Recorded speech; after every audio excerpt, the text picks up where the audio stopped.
Hello everyone. In today's lecture, we discussed about the most important topic of principles of management.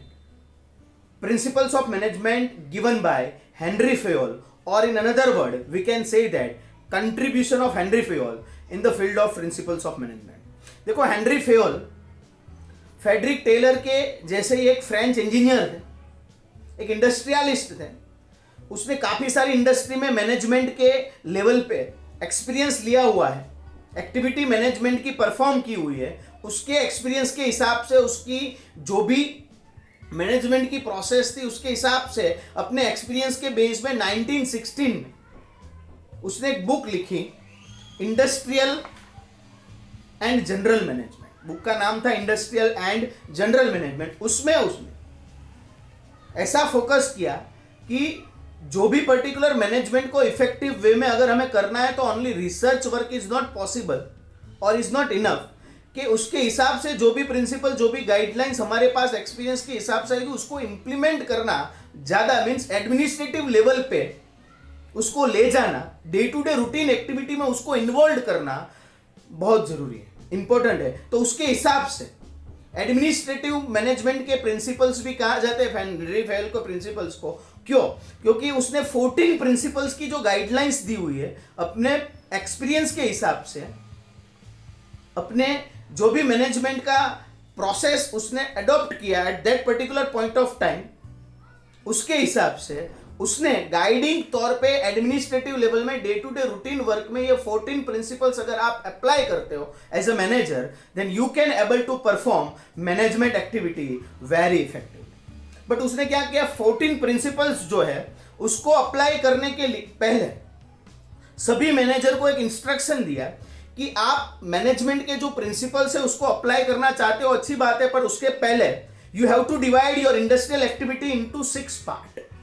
6 part में आपको अपनी industrial activity को पहले divide कर देना है.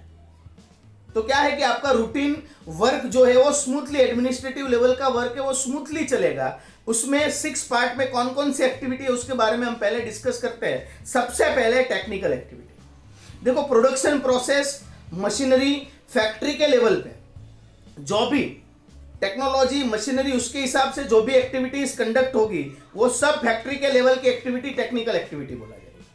दूसरी है commercial activity, basically involve purchase, sales, exchange की जो एक्टिविटी रहती है इंडस्ट्रियल यूनिट में उसको कॉमर्शियल एक्टिविटी बोलते हैं. तो एक उसका भी डिवीजन करना है.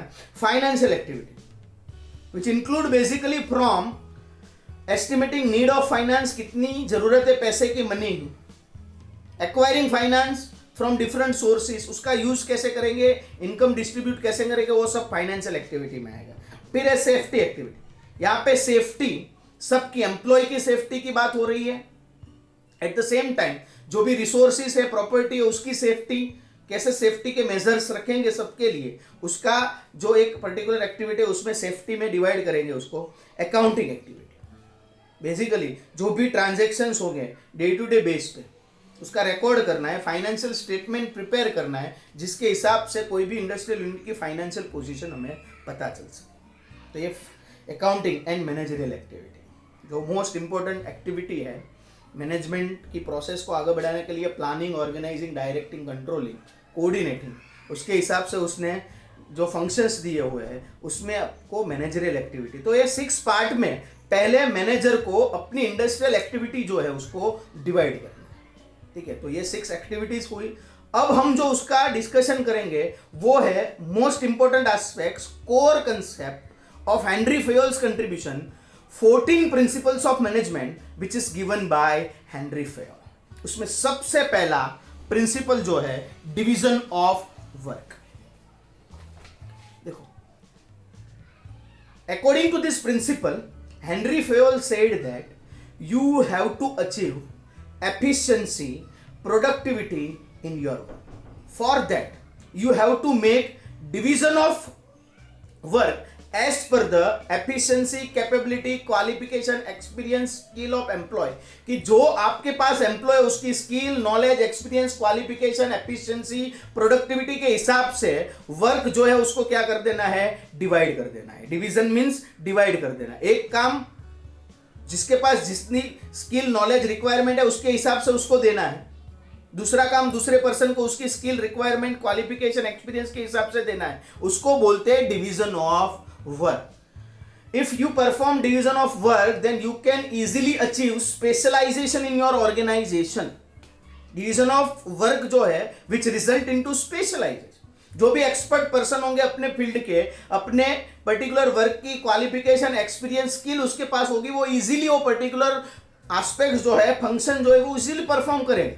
तो उसके हिसाब से एक्सपीरियंस का उसका लाभ मिलेगा, स्पेशलाइजेशन जो है वो अचीव हो पाएगा, एक्सपर्टाइज का बेनिफिट मिलेगा. तो उस तरह से पहला जो बात की हेनरी फेयोल ने प्रिंसिपल, वो प्रिंसिपल है डिवीजन ऑफ वर्क. जब उसमें जो भी एफिशिएंसी है, क्वालिफिकेशन, एक्सपीरियंस, स्किल है, उसके बेसिस पे जो भी एम्प्लॉयज, लेबर हमारे पास काम कर रहे हैं उसके बीच वर्क जो है उसको क्या कर देना है, डिस्ट्रीब्यूट कर देना है, डिवाइड कर देना है. Division of. सेकंड है ऑथोरिटी एंड रिस्पॉन्सिबिलिटी. देखो ये प्रिंसिपल के हिसाब से हेनरी फेयोल हमें बताते हैं कि authority and responsibility are two sides of one coin. एक कॉइन की दो बाजू है. जहां पे ऑथोरिटी होगी वहां पे रिस्पॉन्सिबिलिटी होगी. जहां पे रिस्पॉन्सिबिलिटी दी जाएगी वहां पे ऑथोरिटी देनी पड़ेगी.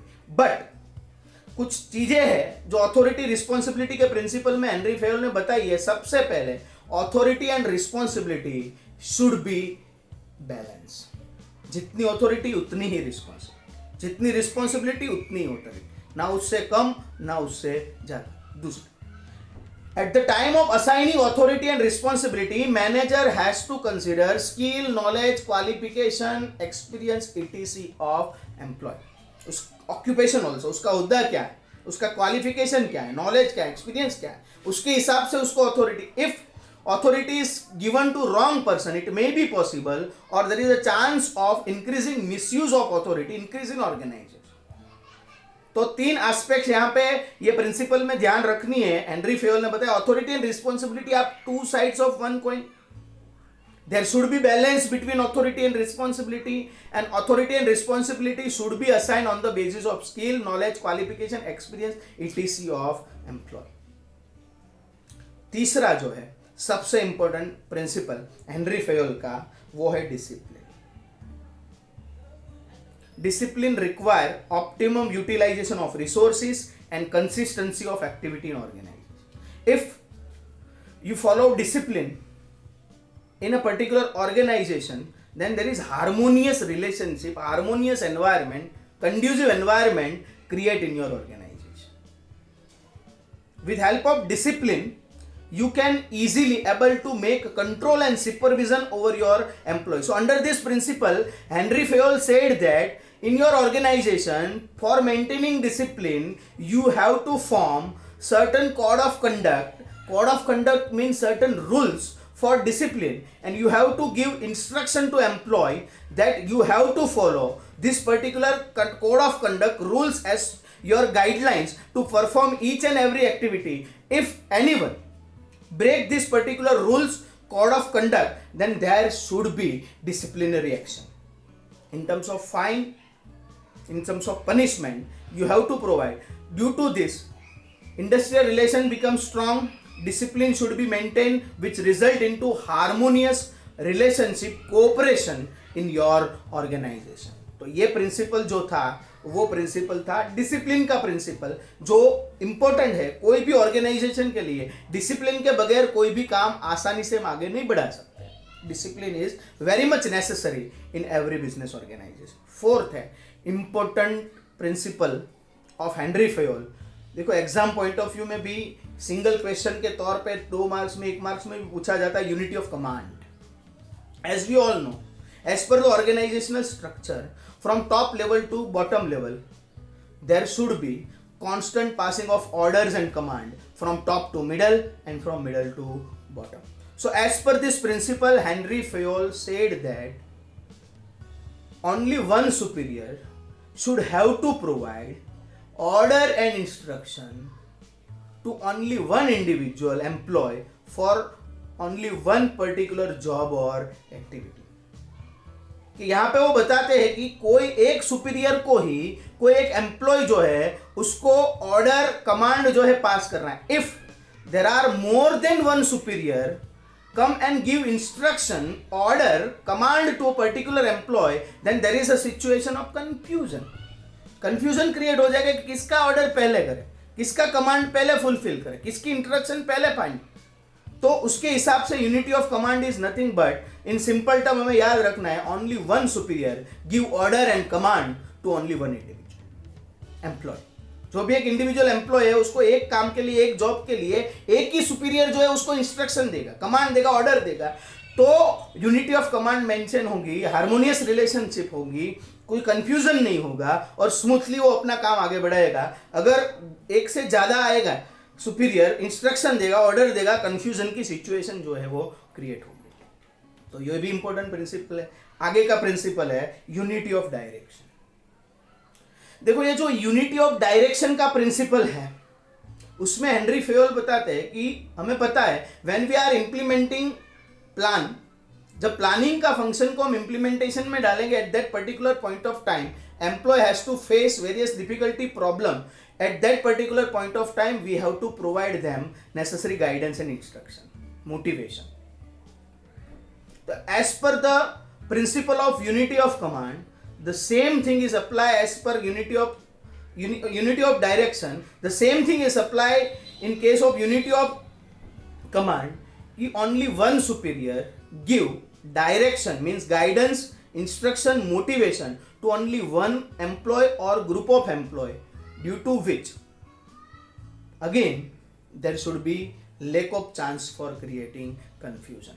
कि जो डायरेक्शन प्रोवाइड करना है वो डायरेक्शन ही यूनिटी में हो. यूनिटी मीन्स एक पर्टिकुलर सुपीरियर ही कोई एक पर्टिकुलर ग्रुप को, एम्प्लॉय को कांस्टेंट बेसिस पे डायरेक्शन जो है वो प्रोवाइड करे. तो ये यूनिटी ऑफ डायरेक्शन का प्रिंसिपल हुआ. 6th है subordination of individual interest to general.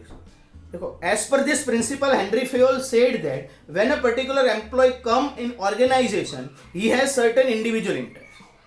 कि जॉब, मुझे सैलरी हाई चाहिए, जॉब सेटिस्फेक्शन चाहिए, वर्किंग कंडीशन सही तरह की रहनी चाहिए, ये सब उसके इंडिविजुअल इंटरेस्ट है, उसके साथ वो आता है. But Henry Fayol said that if employ perform their duty with individual interest it not result into performance. So according to this principle Henry Fayol said that manager has to make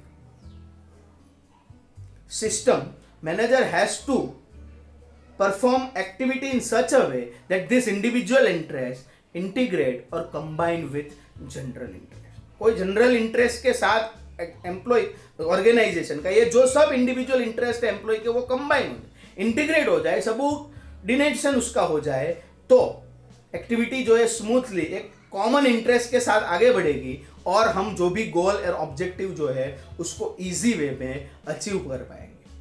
तो ये जो principle है उसको बोलते हैं subordination of individual interest to general interest. In simple term manager has to perform a system in which this whole individual interest combine with a particular general interest. तो ये हुआ. आगे का है रेम्यूनरेशन ऑफ पर्सनल. देखो remuneration पहले हमें देखना, पर remuneration is nothing but a compensation which is provided to a particular individual for rendering his service. Mental और फिजिकल वर्क कोई करेगा उसके सामने हम उसको सैलरी वेजेस के तौर पे जो कंपनसेशन पे करेंगे, this compensation is called as remuneration. देखो according to Henry Fayol when you are providing remuneration to employee at that particular point of time you have to consider efficient as well as inefficient employ.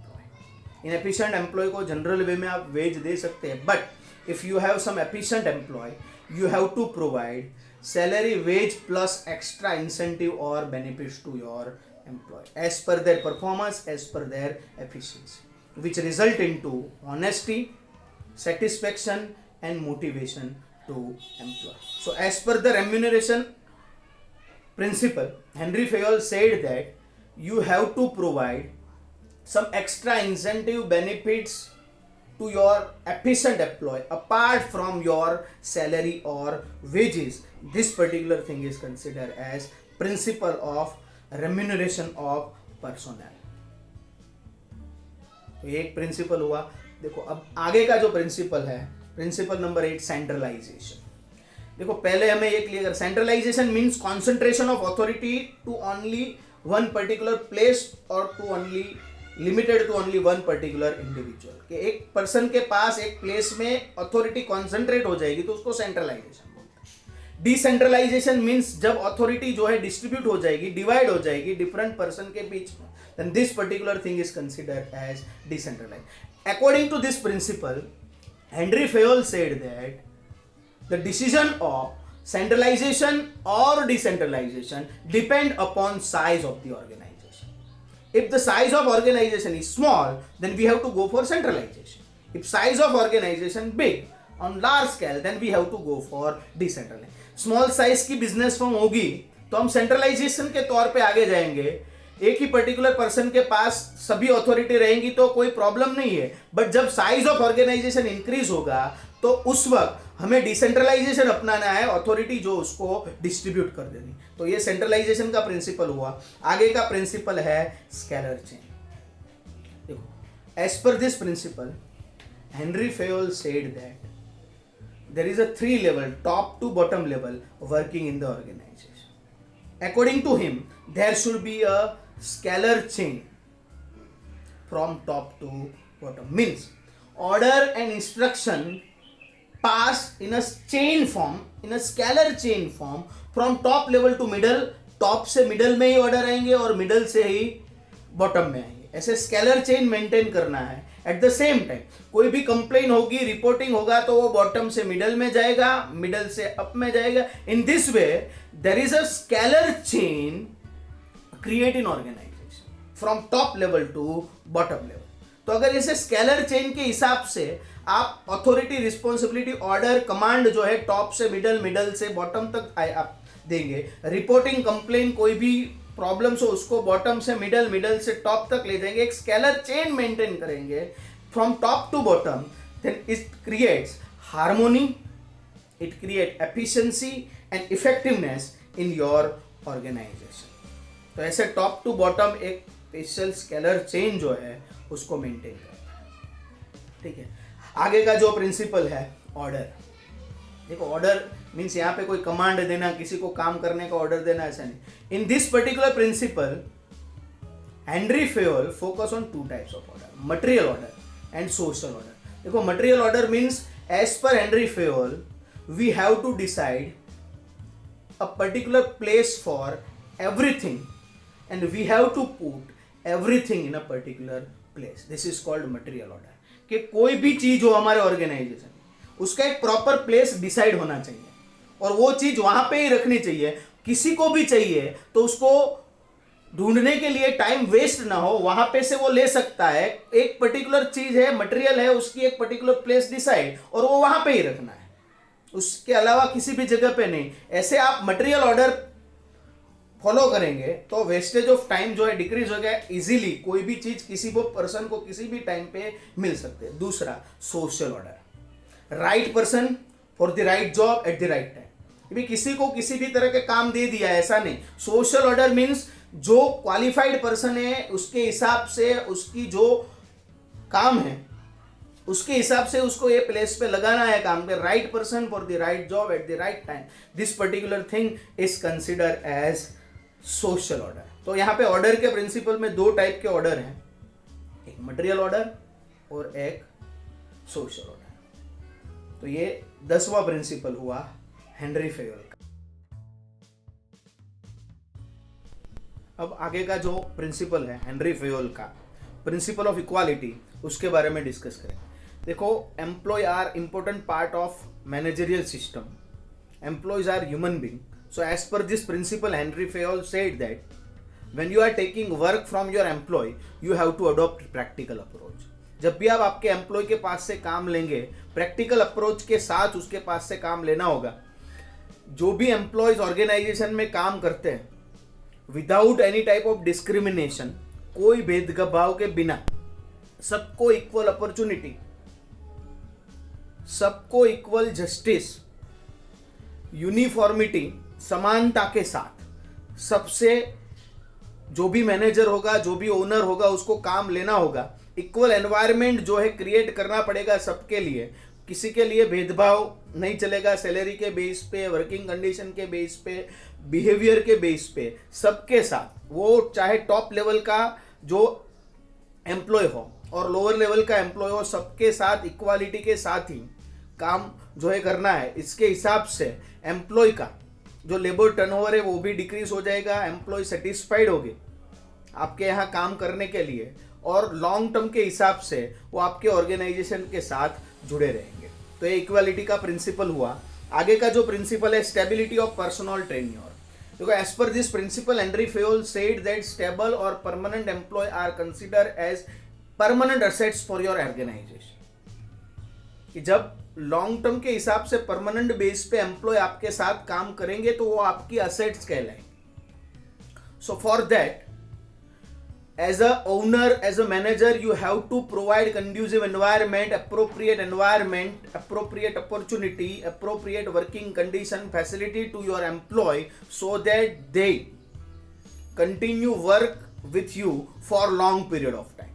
जितना वो long term के हिसाब से permanent base पे आपके साथ काम करेंगे, उतना लेबर टर्नओवर रेशियो डिक्रीज होगा, एब्सेंटिज्म डिक्रीज होगी, एम्प्लॉय का जॉब सेटिस्फेक्शन जो है वो हाई लेवल का होगा।